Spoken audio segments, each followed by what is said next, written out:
বেগম খালেদা জিয়া জীবিত থাকাকালীন অবস্থায় যদি আপনাদের কারো কাছ থেকে কোনো ঋণ নিয়ে থাকেন, দয়া করে আমার সাথে যোগাযোগ করবেন, আমি সেটি পরিশোধের ব্যবস্থা করব ইনশাআল্লাহ।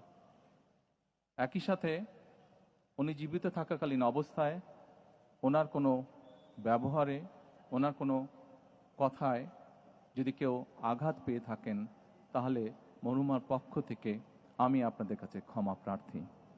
দোয়া করবেন আল্লাহ তাআলা যাতে ওনাকে বেহেশত দান করেন। আসসালামু আলাইকুম। আসসালামু আলাইকুম।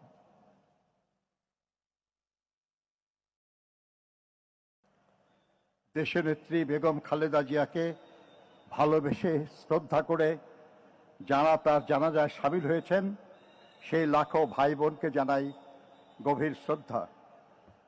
মাননীয় প্রধান উপদেষ্টা পরিষদের সদস্যগণ, রাজনৈতিক নেতৃবৃন্দ, তিন বাহিনী প্রধান সহ